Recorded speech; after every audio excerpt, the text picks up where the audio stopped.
Pujilah Bapa Yahweh Sebaot, kekal selama-lamanya.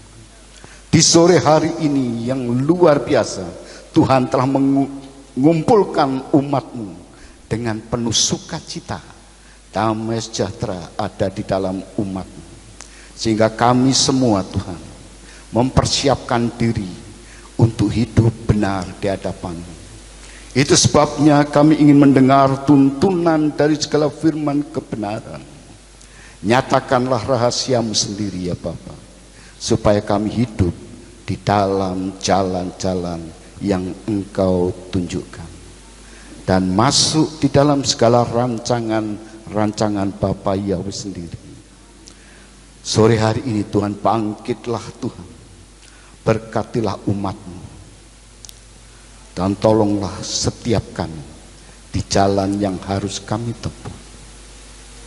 Dan sekarang ini ya Tuhan, umat-Mu sudah mempersiapkan diri untuk mendengar firman kebenaran. Dan Engkau urapi hamba-Mu untuk menyampaikan kehendak-Mu. Dan itu semua datangnya dari surga yang mulia, untuk kemuliaan Bapa Yahweh Sebaot. Dan di dalam berkat nama Adonai Yeshua HaMashiach yang hidup, hamba-Mu telah mengucap syukur dan berdoa. Haleluya. Semua yang percaya katakan amin. Shalom. Shalom. Shalom. Hal seperti ini biasa aja lah ya, nggak ada kendala, karena memang iblis tidak akan pernah membiarkan kita untuk menerima firman kebenarannya agar kita mudah disesatkan. Jadi hal-hal yang saya anggap membahayakan, saya pikir enggak akan pernah ada, karena Bapa Yahweh pasti menolong kita. Amin ya. Karena Bapa Yahweh selalu tidak pernah salah dan tidak pernah kalah. Loh, Bapa Yahweh kita kurang berkuasa tau, kok nggak ada yang amen untuk ini. Coba saya pengen ulang lagi. Bapa Yahweh tidak pernah salah dan tidak pernah kalah. Amin. Kenapa kok? Karena memang Bapa Yahweh adalah El Shaddai, Elohim yang Maha Kuasa. Jadi apapun bisa dilakukannya. Dan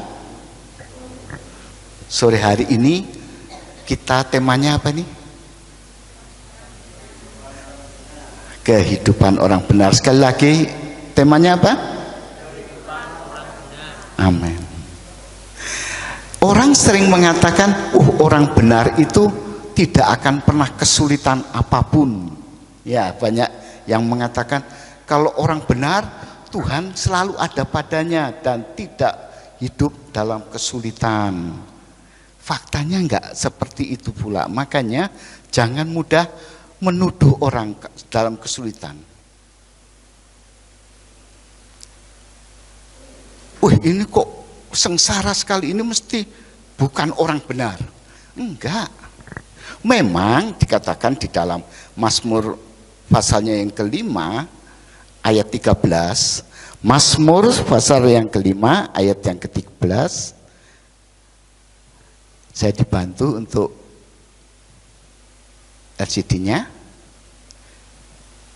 Mazmur 5 ayat yang ke-13. Dikatakan, sebab Engkau ya Yahweh akan memberkati orang benar, Engkau akan memagarinya dengan kebaikan sebagai perisai. Ini janji firman Tuhan di dalam Mazmur pasal yang kelima ayat yang ke-13. Jadi Mazmur 5 ini memberikan janji, apakah Tuhan Yahweh kita ini bisa gagal? Gagal enggak kira-kira? Tidak. Jadi tetap percaya. Yang disebut orang benar itu hidupnya selalu dituntun oleh firman Elohim. Dituntun oleh apa? Firman Elohim. Seperti yang ditulis oleh Raja Daud di dalam Mazmur 1 ayat 1 dan 2. Tidak berdiri di antara orang fasik. Ya toh? Wah, ini dia. Mari kita bangkit berdiri saja supaya kita lebih menghormati. Terima kasih. 2, 3.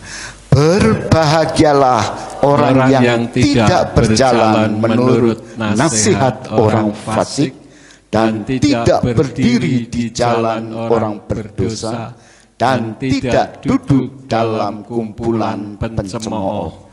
Jadi, namun kesukaannya hanya pada Torah Yahweh dan dia merenungkan Torahnya siang dan malam. Artinya yang pertama adalah, silahkan duduk. Terima kasih. Jadi di sini dijelaskan bahwa yang ayat pertama hidupnya baik, tidak jahat. Yang kedua kesenangannya, hobinya adalah Torah Yahweh. Dikatakan merenungkannya siang dan malam. Artinya siang dan malam adalah on the whole day. Sehari penuh, ya, 24 jam. Dia melakukan firman Elohim Yahweh. Di situ ditulis dengan Torah Yahweh.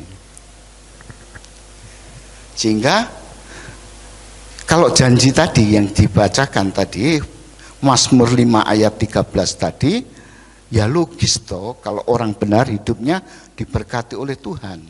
Hidupnya selalu diperisai oleh kekuasaan Tuhan. Wajar. Tapi fakta sering tidak seperti itu. Ada fakta yang cukup membuat kita kadang-kadang ragu bahkan kecewa. Orang yang hidupnya benar ini hidupnya kejepit. Kejepit tahu ya? Bukan kejepit gini enggak ya, tapi hidupnya susah, menderita.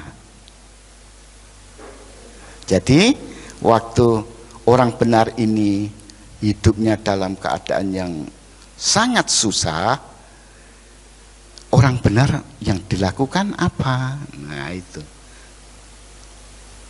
Orang benar Aku sekarang marah kepada Tuhan karena aku sudah ke gereja setiap hari, aku sudah berdoa setiap hari, aku sudah baca firman setiap hari, aku melakukan yang terbaik sesuai dengan firman.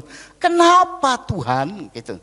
Enggak, ternyata kalau kita baca di dalam 1 Samuel pasal 30, dikatakan di ayatnya yang 6, 1 Samuel 30 ayat yang ke-6. Kita baca bersama-sama dalam hitungan yang ketiga, 2, 3. Dan Daud sangat tertekan karena orang-orang itu berkata akan merajamnya, sebab jiwa orang-orang itu berduka cita masing-masing karena anak-anak lelakinya dan karena anak-anak perempuannya. Dan Daud menguatkan dirinya di dalam Yahweh Elohimnya. Amin. Saat kondisi terjepit, dikatakan, kalau pada umumnya dikatakan mereka nyalahkan Daud. Saya kasih sebelumnya, Daud itu baru pulang dari Filistin sebenarnya. Dengan teman-temannya yang berperang. Pulang ke, ini mana ini? Mana? Hah? Puji Tuhan. Pulang ke Siklak, itu betul sekali. Pulang ke Siklak. Siklak sebenarnya miliknya Daud, itu pemberian dari Raja Filistin.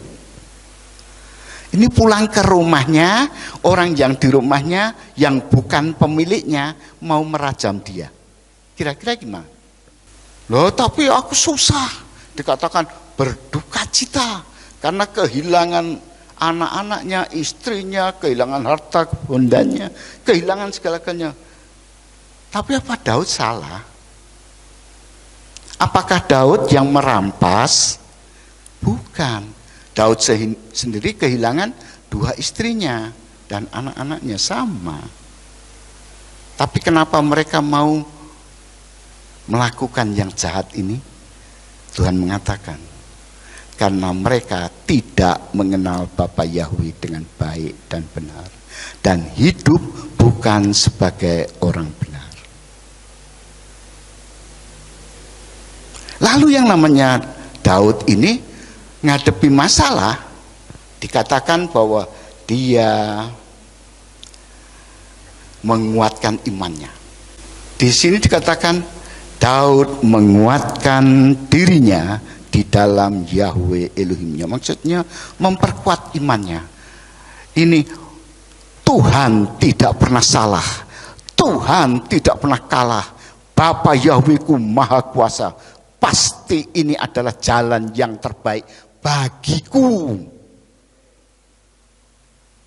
Siapa yang pernah mengalami penderitaan kayak gini? Enggak punya siapa-siapa. Diusir, diperlakukan tidak adil, tapi dia lebih suka berlutut dan di hadapan Tuhan. Aku percaya Bapa Yahweh adalah El Shaddai. Tahu yang El Shaddai apa El Shaddai? Oh, amin. Yang tahu Bapak Gembala tok, yang lainnya. Puji Tuhan, benar, Elohim yang Maha Kuasa, El Shaddai. Jadi kita sudah tahu kalau orang benar harus punya keyakinan Tuhan yang Maha Besar itu ada pada dirinya. Itu yang pertama. Di dalam 1 Korintus 3 ayat 16 dikatakan, tidak tahukah kamu bahwa tubuhmu adalah bait Elohim, di mana Ruah Kudus ada di dalamnya? Nah, Roh Kudus ya Bapa Yahweh juga sama. Jadi di dalam diri kita, enggak di mana-mana. Cuman yang dibutuhkan hati, pikiran, perasaan, dan semua panca indera kita fokuskan kepada Bapa Yahweh. Terus percaya. Apa yang dilakukan? percaya. Ingat, ini adalah kunci sukses hidup manusia. Harus beriman, harus percaya. Kalau tidak percaya, percuma kita ada di sini. Sekalipun Anda disebut orang Kristen, belum tentu bisa masuk surga. Kan tadi pagi sudah kita tahu bahwa walaupun kita orang Kristen yang 24 jam ada di gereja, belum tentu kamu masuk surga. Kalau tidak mengasihi Yesua, ini juga mengasihi dalam wujud percaya. Tadi kan sudah disampaikan, wujudnya adalah percaya. Karena itu yang mendasari hidup kita. Maka Raja Daud sebagai orang benar dalam keadaan susah yang luar biasa, dia berlutut dan berkata, aku percaya Bapa Yahwehku Maha Kuasa. Kejadian yang alami hari ini, pasti ini yang paling baik, terbaik dalam hidupku. Ya, jadi kalau kita melihat seperti ini gimana? Daud takut apa enggak? Tidak, betul sekali. Daud tidak takut terhadap siapapun. Jadi kita mengerti ya bahwa segala sesuatu yang terjadi pada hari ini nanti sudah tidak akan ada lagi. Hal-hal yang buruk yang menjepit hidup kita, entah itu karena hutang piutang, entah itu karena sakit penyakit, entah itu karena kehidupan kita atau apapun namanya, Tuhan ngomong stop sampai di sini. Tetapi sebelum Tuhan ngomong stop, berhenti, Tuhan ngomong, apa yang akan kau lakukan orang benar? Yang paling penting, apa yang akan kau lakukan orang benar? Loh, saya tadi berbuat dosa. Tuhan ngomong, setelah engkau membaca firman-Ku, setelah engkau mendengar firman-Mu, kamu sudah dikuduskan kembali. Di dalam Injil Yohanes 15 ayatnya yang kedua, kamu memang sudah bersih karena firman kebenaran-Ku. Puji Tuhan. Dan waktu Anda semua membacanya, kamu sudah dikuduskan kembali. Itu sebabnya saya manggilnya adalah orang-orang benar. Saat dalam keadaan susah, apa yang kamu lakukan? Mungkin lebih gampangnya gini, ini aku hutang sudah mau jatuh tempo besok, ini masih belum ada jalan keluar. Apa yang akan aku lakukan? Ada yang pengen jawabnya? Oh ya, utang lagi untuk nutup yang, ya, istilahnya gali lubang, tutup, dan yang digali tentu lebih besar. Penderitaanmu semakin. Tuhan yang disenangi apa? Hadapi. Puji Tuhan. Apakah yang tidak berhutang lalu mati kelaparan? Bapa Yahweh sanggup menolongmu. Puji Tuhan. Itu baru hebat. Punya keyakinan bahwa Bapa Yahweh sanggup menolong kita, artinya percaya dengan kekuasaan Tuhan yang Maha Kuasa terhadap hidup kita. Itu yang diinginkan. Nah, selanjutnya, kalau sudah mengatakan bahwa Bapa Yahweh itu membuat kita lebih percaya, yang selanjutnya adalah melakukan doa. Di dalam ayatnya yang ke-8, 1 Samuel 30 ayat yang ke-8, dan dikatakan, dan Daud menanyai Yahweh, artinya berdoa, dengan berkata, haruskah aku mengejar pasukan itu? Dapatkah aku menyusulnya? Dan Bapa Yahweh berkata kepadanya, kejarlah, karena engkau pasti dapat menyusul dan pasti dapat menyelamatkan mereka. Amin. Haruskah aku mengejar pasukan itu? Haruskah aku membayar itu? Ya mesti. Kamu hutang ya harus bayar. Kurang lebih gitu. Dapatkah aku menyusul? Pasti punya. Perkataan dapatkah aku menyusul, dapatkah aku mengalahkan permasalahanku, pasti bisa. Jawabannya kejar aja, hadapi aja, karena engkau pasti dapat menyusul, artinya pasti memperoleh kemenangan dan pasti dapat menyelamatkan mereka. Artinya kemenangan itu bukan hanya milikmu sendiri, tetapi semua akan engkau kalahkan untuk menjadi berkat bagi orang lain. Bukan untuk kita sendiri, setelah kita menjadi kaya raya lalu untuk kita sendiri, enggak. Semuanya untuk hormat, kemuliaan bagi nama Bapa Yahweh Sebaot. Bahkan hal-hal yang terkecil pun Tuhan selalu mengatakan, bukankah untuk makan dan minum pun untuk kemuliaan siapa? Bapa Yahweh. Waktu engkau makan, waktu engkau minum, dikatakan saat itu ingat, ini semua kulakukan untuk kemuliaan Bapa Yahwehku. Ini juga sama, setelah dia dapat mengejar, setelah dia dapat menyusul, kamu juga akan menyelamatkan mereka. Artinya dengan berkat-berkatmu, engkau akan dibagikan bagi mereka yang membutuhkan. Kalau sebagai hamba Tuhan yang dia punya apa? Firman Elohim. Tentu yang dibagikan adalah firman Elohim. Kalau dia kaya raya, tentu bagiannya adalah kekayaan itu. Kalau engkau adalah orang yang berhikmat, maka engkau akan bagikan hikmat. Untuk siapa? Mereka. Ya. Maka dikatakan bahwa pasti dapat menyelamatkan mereka. Yang diselamatkan siapa? Mereka. Kok Tuhan gak ngomong kamu akan selamat beserta keluargamu? Enggak. Mereka. Puji Tuhan. Nah, kenapa Daud bisa berdoa dan dijawab dengan tandas oleh Tuhan? Karena dia berdoa dengan iman. Dia percaya oleh Tuhan pasti bisa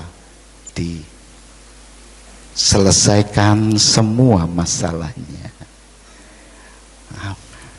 Dengan siapa kita bisa menang? Dengan Bapa Yahweh.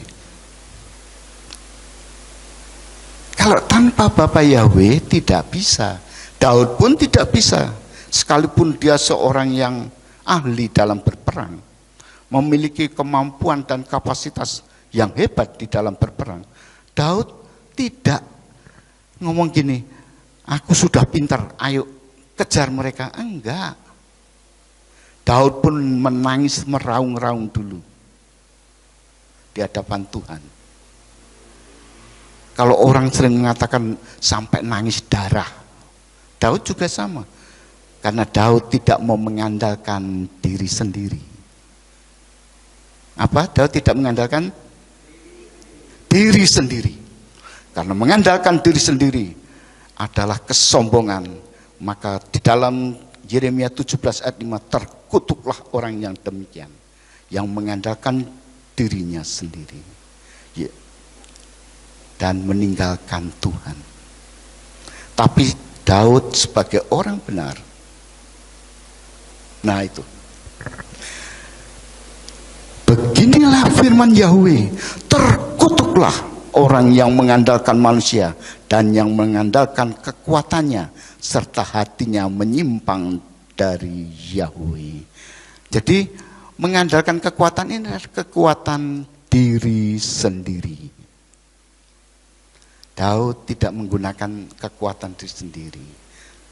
Itu sebabnya di sini katakan yang terkutuk adalah yang menyimpang. Daud mencari Tuhan. Di sini kalau seandainya dalam keadaan kejepit, susah, kemudian kecewa, nyarinya siapa? Diri sendiri, orang lain yang lebih kuat, orang yang lebih kaya, orang yang punya banyak kemampuan. Raja Daud tidak seperti itu. Dia orang benar, maka yang dicari adalah Bapa Yahweh.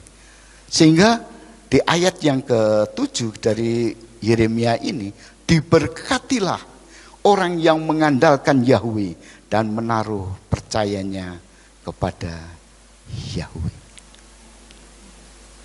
Daud menggunakan jurus yang lain, enggak mengandalkan dirinya seorang ahli perang, tetapi dia menangis di hadapan Tuhan.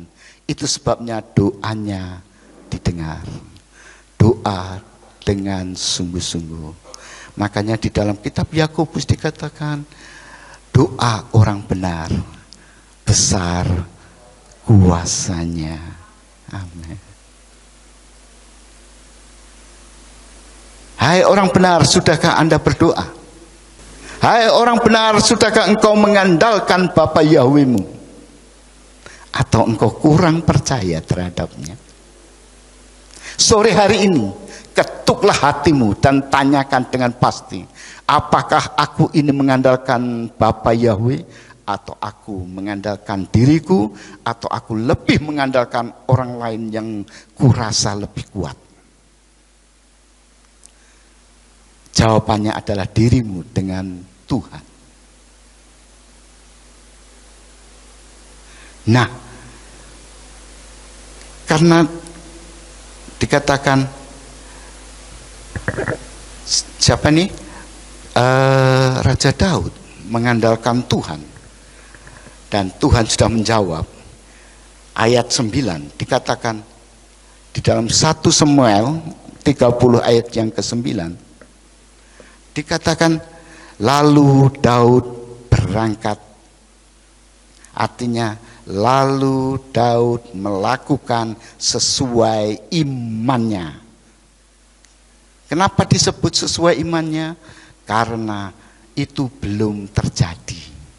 Daud belum menang. Sudah menang atau belum? Belum. Dia masih berdoa, tapi imannya membuat dia melakukan. Makanya karena melakukan, dikatakan dia bisa memperoleh segalanya. Demikian pula kita. Kalau kita cuman, aku percaya Bapak Yahweh kuat, Maha Kuasa dan itu, tapi kita tidak melakukan, it's useless, nggak berguna itu.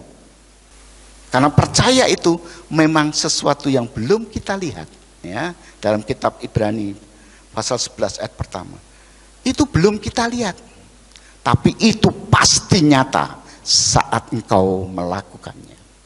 Dan iman adalah dasar dari perkara-perkara yang diharapkan, artinya belum diterima, bukti dari hal-hal yang tidak kelihatan. Artinya dia sendiri nggak ngerti nanti menangnya perangnya gimana, nggak ngerti. Pokoknya melangkah ngikuti petunjuk Bapak Yahweh. Jadi perkataan lalu Daud berangkat itu melakukan dengan iman. Karena dia sudah berdoa dengan iman. Aku percaya Bapak Yahweh sudah menjawab. Sekarang tinggal kita. Kan Bapak Yahweh ngomong, kalau kamu nggak melakukan ya, aku gimana bisa ikut-ikutan. Kamu sudah berdoa, sudah percaya, tapi kamu diam. Nggak bisa. Harus bertindak. Memang ada kalanya Bapak Yahweh bertindak sendiri. Seperti waktu menolong Raja Asa. Dia menolong, Bapak Yahweh kirim malaikat aja selesai. Tapi kalau ini adalah ujian bagi Daud, orang benar itu. Puji Tuhan dan puji Tuhan. Saat Raja Daud menanyakan ini dan dia bergerak dengan iman, ia bersama 600 orang yang bersamanya, ini di 1 Samuel 30 ayat yang ke-9. 1 Samuel 30 ayat 9. Dan mereka sampai di aliran sungai Besor, dan mereka tinggal di belakang, tertinggal berdiri di sana. Ini di sungai Besor ini ada perubahan. Ada 200 orang, 600 yang dibawa, 200 minta tinggal, aku lelah. Kita di Filistin itu perang kemarin. Aku lelah, aku sudah nggak kuat lagi. Daud ngomong, wis tinggalan. Aku bersama 400 orang cukup untuk mengalahkan orang sekian ribu itu. Cukup. Kenapa? Karena Bapa Yahweh yang merintah, artinya semuanya bisa. Dan di sini perkataan 400 orang lawan ribuan orang itu, Daud ingin menunjukkan bahwa Bapa Yahweh-nya Maha Kuasa. Itu yang diinginkan. Waktu kita kedarang-darang apa? Ya wis diusir orang sampai kita cuman nggak punya apa-apa. Harapan satu-satunya adalah Bapa Yahweh. Jangan mengharapkan siapapun. Kalau engkau andalannya Bapa Yahweh, maka dikatakan diberkatilah engkau.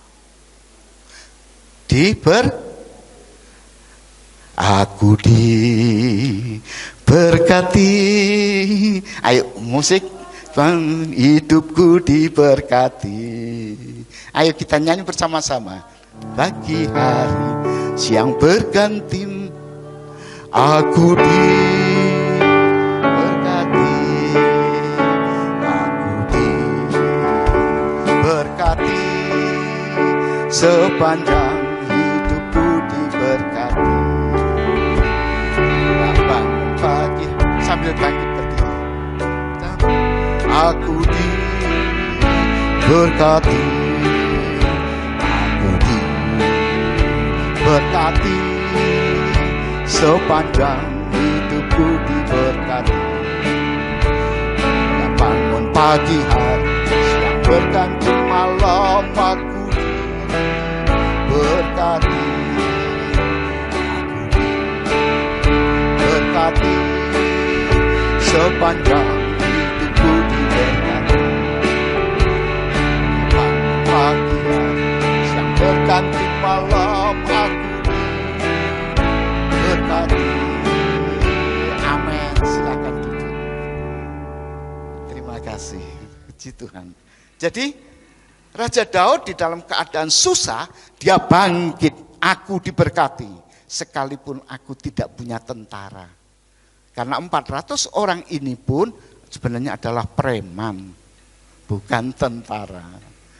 Ya, bukan tentara. Yang diajak Daud itu 400 apa? Preman. Artinya dia nggak punya apa-apa. Lawan masalah yang besar, musuhnya ribuan. Daud ngomong, enggak apa-apa, Yahwehku Maha Kuasa. Aku tidak berperang sendiri, tapi aku hidup mengandalkan Bapa Yahweh. Maka dia mengatakan, aku diberkati. Diberkatilah orang yang mengandalkan Tuhan. Diberkatilah orang yang mengandalkan Tuhan. Diberkatilah orang yang mengandalkan Tuhan, yang menaruh harapnya hanya kepada Tuhan. Daud nggak mengandalkan tentara, nggak mengandalkan, dia mengandalkan Tuhan. Karena 400 orang dilawan ribuan itu pasti kalah. Hitungan manusia pasti kalah. Demikian pula Daud nggak mencari, ayo siapa yang mau jadi tentara, siapa yang mau ikut perang. Enggak teriak-teriak. Daud jalan aja dengan 400 orang. Itu orang yang mengandalkan Tuhan.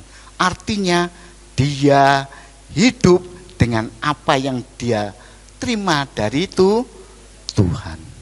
Tadi yang kedarang-darang nggak punya apa-apa, uang 1 sen pun nggak punya, Tuhan tetap memelihara. Kekurangan pasti tidak, Tuhan pasti mencukupkan. Karena di mobil kita kan juga Yahweh Jireh, dia pasti mencukupkan segala sesuatunya. Mau diberkati kok mau sini. Tuhan yang Yahweh Jireh ini kok sampai disampaikan tapi kok nggak diterima sih. Bapak Yahweh juga heran. Ini aku tak terus ke apa enggak ya gitu. Nah, Raja Daud juga tidak disuruh oleh Tuhan untuk mencari tentara atau untuk bantuan, enggak. Karena Tuhan ingin berperang gantikan Daud dalam segala perkara. Sehingga waktu berperang dikatakan mereka menang, ya. Di dalam ayatnya yang ke-17, 1 Samuel 30 ayat 17. 1 Samuel 30 ayat yang ke-17. Kalau yang bawa HP suci boleh dibuka. Ya, siapa yang bawa HP suci? Nah, itu boleh dibuka. Kalau HP setan tidak boleh. Jadi di sini yang boleh dibuka hanya HP yang suci. Nah, dikatakan dan Daud menyerang mereka sejak senja hari hingga petang hari. Pada keesokan Daud menyerangnya tidak pernah berhenti. Dia melakukannya tidak pernah berhenti. Dia giat bekerja. Dia melakukan kehidupannya dengan baik. Tapi bukan bekerja keras ya, bekerja smart, cerdas. Bekerja dengan kecerdasan. Karena gimana 400 orang ngalahkan ribuan, enggak mungkin. Dan di selanjutnya dikatakan dan tidak seorang pun dari mereka yang lolos. Menang atau kalah? Menang. Karena apa? Diberkatilah orang yang mengandalkan Tuhan. Diberkatilah orang yang mengandalkan Tuhan. Diberkatilah orang yang mengandalkan Tuhan, yang menaruh harapnya hanya kepada Tuhan. Diberkati. Makanya Daud ngomong, walaupun aku 400, aku pasti diberkati. Anda pun sama, meskipun hari ini aku susah, air mata, Tuhan mengatakan engkau diberkati, maka kita bisa aku diberkati. Kenapa aku diberkati? Karena aku mengandalkan Tuhan, menaruh harapanku hanya kepada Tuhan. Kuncinya mengandalkan Tuhan itu seperti apa? Ya itu tadi Raja Daud mengajarkan berdoa dengan iman. Setelah itu dijawab, kita melangkah, kita melakukan, bukan berhenti. Daud melakukan. Lah tapi aku nggak punya modal ini. Aku nggak punya ini, nggak punya itu. Tuhan ngomong, apa yang ada pada tanganmu? Apa yang ada yang menjadi milikmu? Raja Daud ngomong, aku punya 400 preman Tuhan. Tuhan ngomong, kalau gitu cari tentara. Enggak. Latihlah berperang. Enggak. Sekarang juga berangkat. Artinya enggak usah nunggu-nunggu, enggak usah membuat perencanaan yang muluk-muluk, tapi enggak pernah dilakukan. Percuma. Banyak tuh orang sing krosone pinter. Kok krosone pinter? Ya orang-orang pinter lah. Buat rencana yang hebat, wah nanti setelah ini kita gini, setelah ini kita gini. Tapi setelah itu gimana? Kertasnya dibalik, tutup. Jadi rencananya gini dibalik gini. Karena nggak pernah dapat nggak? Nggak pernah dapat. Lebih baik rencanamu cuma satu, tapi dilakukan, maka engkau akan berhasil. Sepanjang engkau mengandalkan Tuhan, tidak ada yang mustahil. Bukankah kita sudah tahu di Lukas 1 ayat 37, bagi Yahweh tidak ada yang mustahil. Yang membuat mustahil adalah kita. Kenapa? Karena kita tidak melakukan. Iman pun sama. Tadi pagi saya juga sampaikan. Iman sama. Tidak melakukan tidak ada gunanya. Nah, ini membuat Raja Daud menjadi sukses besar. Puji Tuhan. Nah, setelah itu di ayat 17 ada ayat 23. Dikatakan, lalu Daud berkata, janganlah kamu berbuat demikian, saudara-saudaraku, dengan apa yang telah Yahweh berikan kepada kita. Ini cerita sebelumnya dibaca aja lah supaya enggak bingung. Kita baca bersama-sama. 2, 3. Dan setiap orang jahat dan orang dursila dari antara orang yang telah pergi bersama Daud menjawab dan berkata, sebab mereka tidak pergi bersama kita, maka kita tidak akan memberikan kepada mereka dari jarahan yang telah kita dapatkan kembali, selain memberikan kepada setiap orang istrinya dan anak-anaknya, dan biarkanlah mereka mengambilnya lalu pergi. Kalau sudah ngomong harta gimana? Tengkar. Ini diturunkan di ayat 22 tadi. Kita tidak akan memberikan kepada mereka dari jarahan. Ini adalah harta kekayaan. Warisan sering membuat peperangan di tengah keluarga. Itu yang melakukan di atas dikatakan orang jahat, orang dursila. Ya, coba di atasnya lagi. Itu dikatakan setiap orang jahat dan orang dursila yang melakukan itu. Kalau urusan harta, uang, rela tengkar habis-habisan. Kalau untuk ke gereja, enggak pernah lu tengkar. Ayo ke gereja, enggak, besok aja. Minggu depan masih ada gereja. Santai ya jawab. Tapi kalau ngomong uang, harta, rumahnya ditaksir 10 miliar. Wah ini harus dibagi nih. Wong anaknya ada sekian. Itu Tuhan ngomong orang jahat, orang dursila. Karena apakah engkau dulu yang mendapatkan rumah itu? Bukan. Orang tuamu yang punya. Jadi kita harus berdiri dengan kekuatan Tuhan, bukan dengan apapun juga. Maka tidak ada seorang pun akan mengatakan, itu kaya karena aku. Itu karena aku. Enggak ada. Tetapi waktu kita ditanya, bagaimana kamu kaya?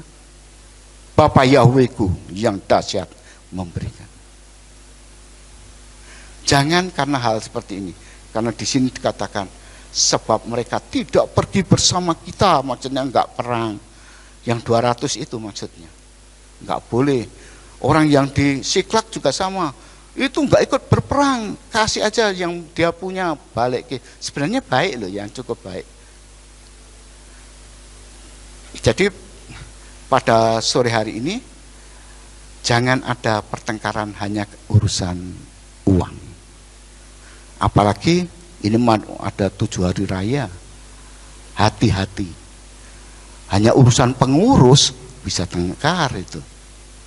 Urusan yang nggak perlu sebenarnya. Urusan seragam bisa tengkar. Tapi kalau di sini kan nggak ada. Yang tertawa aja yang mikirnya kan ke sana. Yang di sini nggak ada, semuanya diam aja. Jadi seperti itu, tidak boleh semua jadi tengkar. Karena Tuhan ngomong orang seperti itu orang jahat dan dursila yang tidak mungkin masuk surga kalau tidak bertobat. Kalau bertobat masuk surga. Puji Tuhan. Wah, dulu ada di gereja sana perang gara-gara seragam. Kok heran ya, perang kok gara-gara seragam? Kira-kira gimana? Lah seragam, wong tinggal pakai kok susah. Wah, ini harus warnanya biru, merah, kuning, hijau. Ya di langit yang biru gitu akhirnya ya, pelangi-pelangi akhirnya. Nah, ini nggak boleh. Daud ngajarkan nggak boleh. Makanya ada ayat yang ke-23. Ayat 23 coba dinaikkan sedikit. Nah, ngomong jangan. Orang benar selalu menjadi penengah. Orang benar selalu ingin semuanya damai.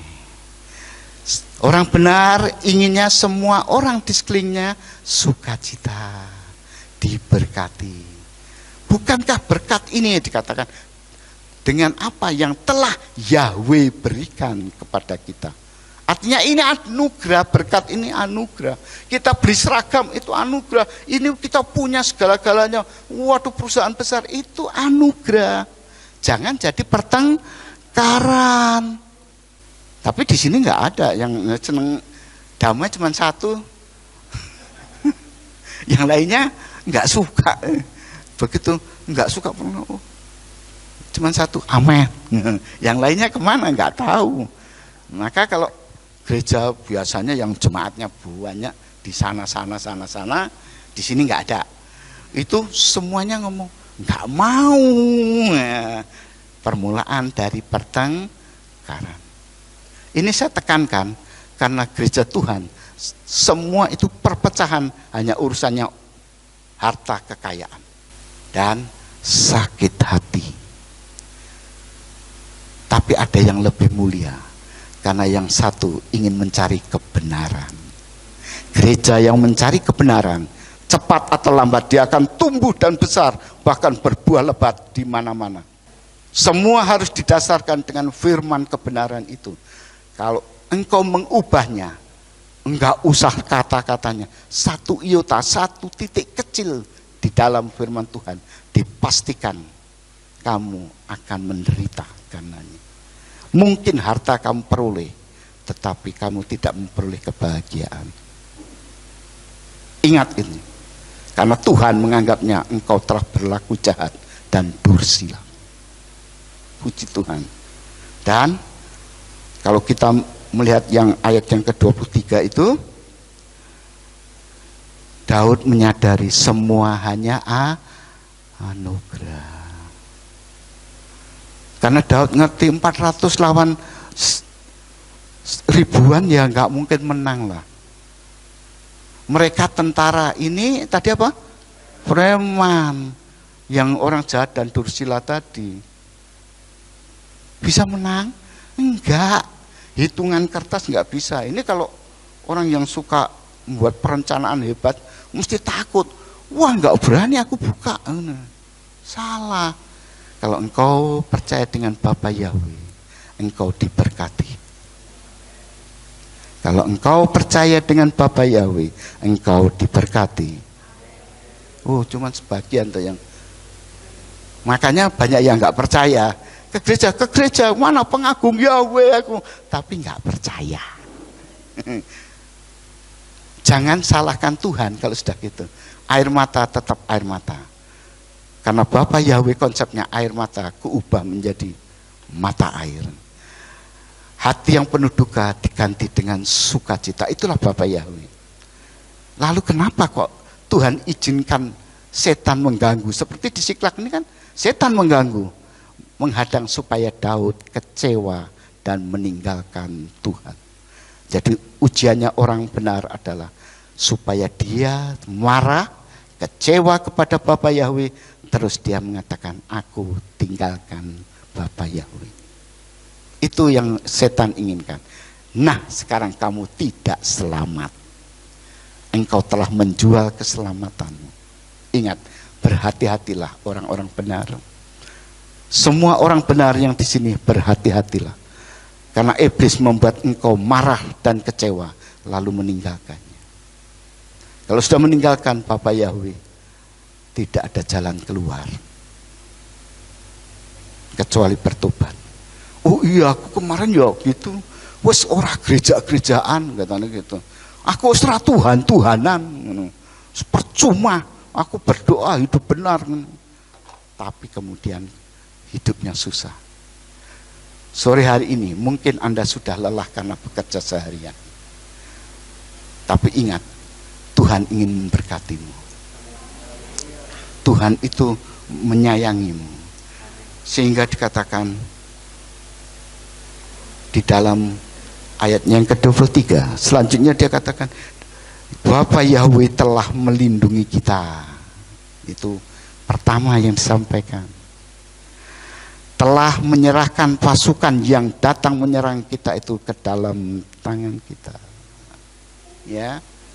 Pertama, Bapa Yahweh pasti melindungi anak-anaknya. Yang kedua, pasti diberi kemenangan kalau engkau setia kepadanya. Waktu berdoa harus berdoa dengan iman.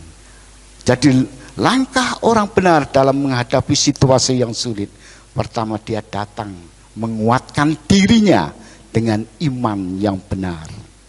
Dan dia berdoa dengan iman yang benar itu. Dan setelah Tuhan memberikan jawaban, lakukanlah dengan setia. Jangan ada ketakutan, karena takut itu dosa. Artinya engkau tidak percaya dengan Tuhanmu. Dan setelah menang, sadari bukan aku Tuhan, tetapi engkau yang melakukan bagiku. Semua hanya anugerah. Semua hanya apa?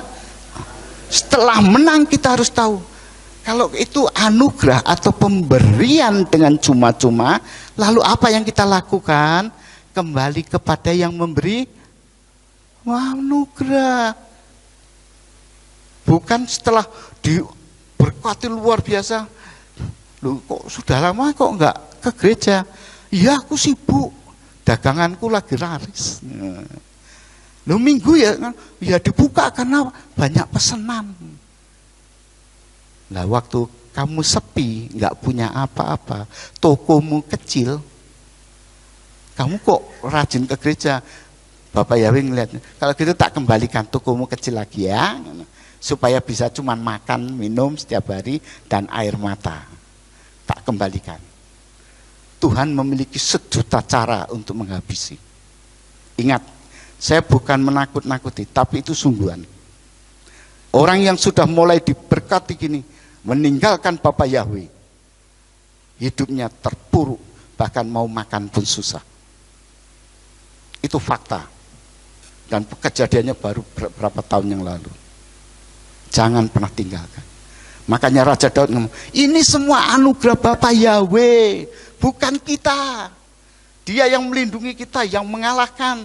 Musuh itu bukan kita, tapi Bapak Yahweh.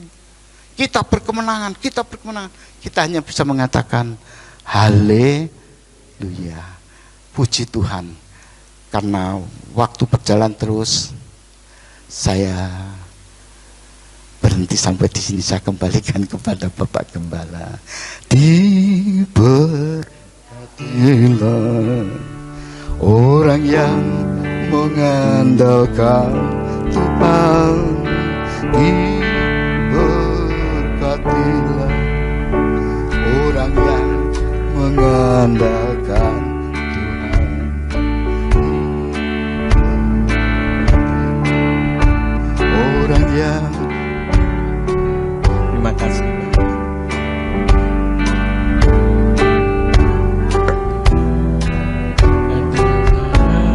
Tuhan, haleluya. Saudara diberkati, haleluya.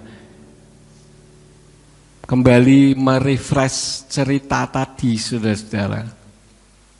Preman itu beda dengan tentara. Kalau tentara itu dilatih, kalau preman itu tidak dilatih perang. Modalnya apa, saudara-saudara? Modalnya berani. Preman itu tidak bisa apa-apa tapi modalnya berani. Demikian pun iman.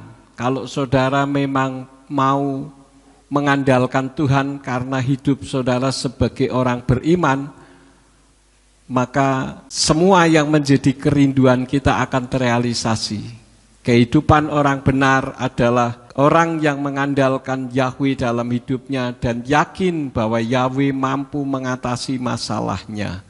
Sehingga tidak kebingungan sendiri, akhirnya nabrak sana nabrak sini. Dulu kita membangun gereja ini juga dari tidak punya apa-apa, tetapi Tuhan berkati. Saya sudah ceritakan kepada saudara, ya, saya sebagai seorang pendeta desa istilahnya, mungkin Pak Agus dan keluarga belum mendengar, tidak pernah ada orang khotbah dapat PK sampai puluhan juta. Tapi saya pada saat mau bangun ini diberi PK 50 juta, 60 juta, bahkan 100 juta. Itu secara akal manusia tidak mungkin. Tetapi kembali bersama dengan Bapa Yahweh tidak ada yang tidak mungkin. Karena Tuhan kita itu kaya raya. Yang jadi masalahnya karena kita tidak punya iman, tidak punya keberanian untuk melangkah. Kalau kita melangkah, baru Tuhan akan membuka jalan. Dulu kita bangun, begitu pembangunannya sudah dianggap oleh Tuhan cukup, ya stop berkatnya. Karena memang Tuhan memberkati hanya cukup, tidak berkelimpahan sehingga membuat kita jadi lupa diri. Ya, terima kasih Pak Agus, Ibu beserta dengan V yang telah memberkati kami di Ambarawa ini. Biarlah Tuhan semakin memakai Bapak dan keluarga untuk kemuliaan bagi namanya. Kita akan berdoa untuk firman yang sudah kita dengar. Mari kita bangkit berdiri bersama-sama. Dengan penuh ucapan syukur kami datang kepadamu Bapa. Engkau adalah Elohim yang rindu sekali memberkati kami. Tetapi seringkali kami tidak berani melangkah.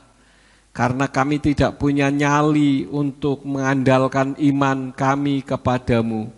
Tuhan berkati hamba-Mu Pak Agus Setiawan yang telah menyampaikan isi hati Tuhan. Engkau pakai dengan luar biasa.